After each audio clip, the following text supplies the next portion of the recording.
मैं भारत को भारतीयता की मान्यता के आधार पर फिर से खड़ा करना चाहता हूं, उस काम में लगा हूं। दोस्तों, कृपया भाई राजू दीक्षित जी के इन दुर्लभ वीडियो को अंत तक जरूर देखें। अब आपको आखिरी एक छोटी सी बात कह दूं कि आप में से किसी को भी ये तकलीफ है कि आपके शरीर में मेद बढ़ा हुआ है, मेद माने मांस बढ़ा हुआ है, बहुत लोग परेशान है, मोटापा, मेद माने कफ बढ़ा हुआ है, सीधी सी बात, तो आप त्रिफला खाइए। कब खाना है? आपको रात को नहीं खाना है, सवेरे खाना है।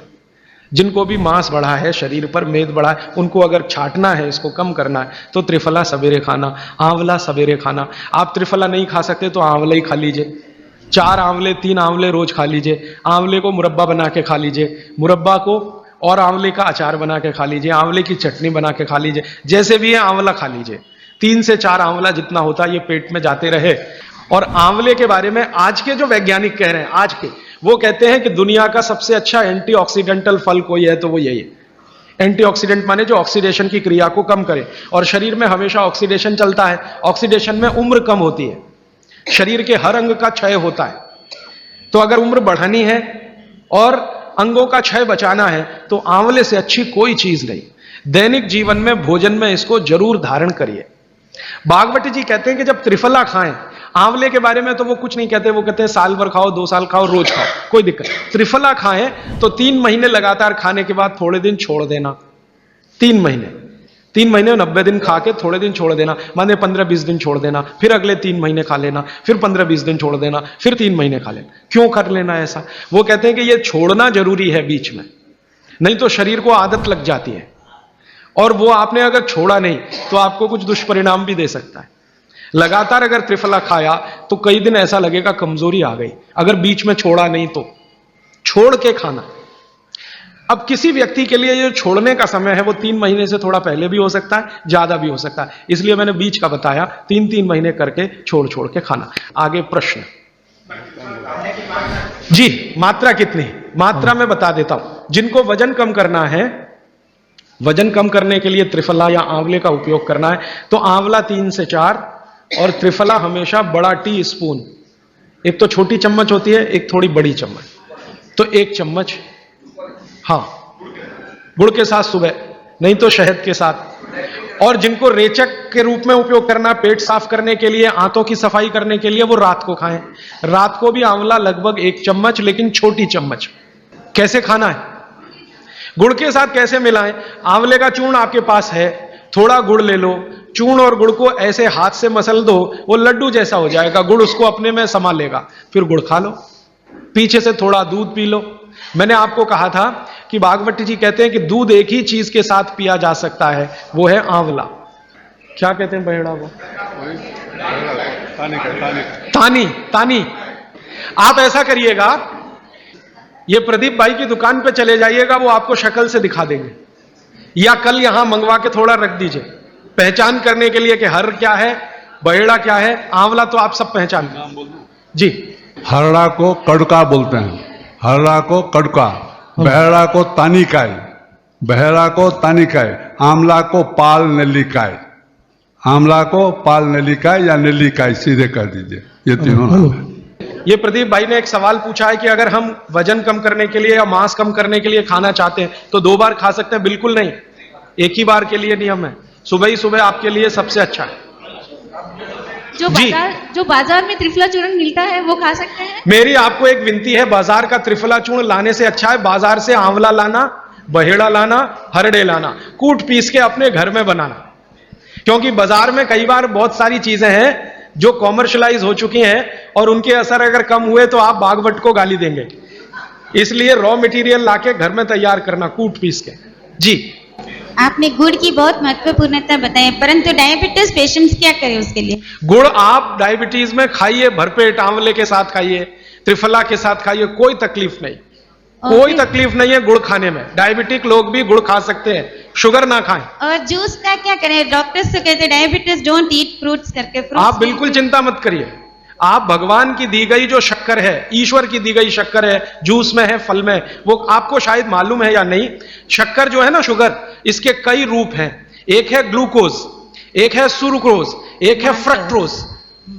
तो ये जो फल वगैरह की शक्कर है ये फ्रक्टोज फॉर्म की ज्यादा होती है और ये आसानी से डाइजेस्ट होती है। गुड़ की भी उसी कैटेगरी में आती है। तो आप चीनी मत खाइए, गुड़ खा सकते हैं, शहद खा सकते हैं, फल खा सकते हैं। मीठे कोई भी फल खाने में तकलीफ नहीं है, बशर्ते कि त्रिफला खाते रहें, थोड़ा त्रिफला लेते। जिनको भी डायबिटीज है वो भी त्रिफला का सेवन करें, क्योंकि डायबिटीज मैंने कहा ना वात का रोग है, तो वात कम करेगा। त्रिफला में तीनों चीजें हैं जो वात नाशक हैं, आंवला, हरड़ा, बहेड़ा। त्रिफला आपने कहा लेना है रात को और सुबह कब लेना, जैसे खाने के पहले, खाने के बाद? रात को तो आप लें, पेट साफ करना हो, कॉन्स्टिपेशन दूर करना हो। देखिए मैं अब थोड़ा बता ही दूं, बवासीर अगर किसी को है, ठीक करने के लिए त्रिफला लेना चाहते हैं तो रात को लें। मूड व्याध, पाइल्स जिसको आप कहते हैं, हेमोरॉइड्स, वो जब भी ठीक करने के लिए त्रिफला लें तो रात को लें। बगंदर, ये ठीक करने के लिए त्रिफला लें तो रात को लें। माने मेरे कहने का है पेट से जुड़ी बीमारियां ठीक करने के लिए त्रिफला उपयोग करना है तो रात को। चम्मच एक छोटी, दूध के साथ या गर्म पानी के साथ। और अगर आपको मांस कम करना है, कफ नाशक बीमारियां, कफ से जुड़ी हुई बीमारियां, तो सुबह खाने के बाद लेंगे रात को, और सवेरे लेंगे खाने के पहले, खाने के ही नहीं नाश्ते के भी पहले 40 मिनट, नाश्ता करने से 40 मिनट पहले। और एक निवेदन माताओं से अगर हो जाए तो, कि जो गर्भवती माताएं हैं वो भी, और स्वस्थ माताएं वो भी, और भाई भी कर सकते हैं इस काम को। 15 मिनट रोज चक्की चलाना, क्या कहते हैं उसको, घट्टी। ये जो घट्टी होती है ना, ये दुनिया की सबसे बेहतरीन एक्सरसाइज है। इस घट्टी को चला के मैंने देखा, इस घट्टी को चलाने में सबसे ज्यादा दबाव पड़ता है पेट पर, और माँ के पेट में गर्भाशय होता है। तो बार बार जब हम घट्टी चलाते हैं तो गर्भाशय जो है ना, एक तो क्लॉकवाइज और एक एंटी क्लॉकवाइज दोनों तरफ घूमता है। और 15 मिनट रोज आपने ये घुमा दिया तो बच्चा तो एकदम स्वस्थ, दुरुस्त और तंदुरुस्ती होगा, और बिना माँ को तकलीफ के होने वाला है। क्योंकि गर्भाशय में फ्लेक्सिबिलिटी अगर है किसी भी माँ के, तो बच्चा तो आराम से बाहर आएगा। तो 15-20 मिनट माताएं घट्टी चलाएं, अगर गर्भावस्था में है तो, स्वस्थ है तो भी चला सकते हैं। और भाई लोग घट्टी इसलिए चलाएं कि पेट अंदर हो जाएगा सवाल। ये आजकल सबकी टोन बाहर निकल आई है। माताओं का पेट बाहर आए तो समझ में आता है वो गर्भावस्था में है। ये पुरुष किस चक्कर में पेट बाहर में आए, इनकी टोन बाहर क्यों आनी चाहिए? तो ये अंदर जाना चाहिए पेट, और अंदर ले जाने का सबसे सरल उपाय है घट्टी चलाना। 15 ही मिनट चलाओ, लेकिन रोज चलाओ, सब पेट अंदर चला जाए। और सबसे गंभीर बात माताओं से मुझे जो कहनी है वो ये कि ये घट्टी खाली मत चलाना। हाँ, इसमें कुछ गेहूं डाल देना, कुछ चना डाल लेना, पिस तो जाएगा, कम से कम आटा तो आ ही जाएगा 15 मिनट में। खाली चलाओगे तो कुछ नहीं होने वाला। गेहूं डाल के चलाओ तो आटा आ गया, चना डाल के चलाओ तो बेसन आ गया। ये जो ताजा आटा होता है ना, ये दुनिया की सबसे अद्भुत चीज है। विज्ञान की जानकारी आज के समय की जो ये कहती है वो ये कि आटा जितना ताजा है, रोटी उतनी ज्यादा दुरुस्त और तंदुरुस्त है। आटा जितना पुराना है, रोटी उतनी खराब है। अब ये शहरों में पिसा पिसाया आटा मिलता है, 3-3 महीने पुराना, इसको खा के सबके पेट खराब हुए। पहले तो माताएं रोज सवेरे 4 बजे उठती थी, घट्टी चलाती थी, आधा 1 किलो आटा पीस लेती थी, सुबह काम आता था, शाम को चलाया, शाम को काम आता था। किसी के पेट इतने खराब नहीं थे।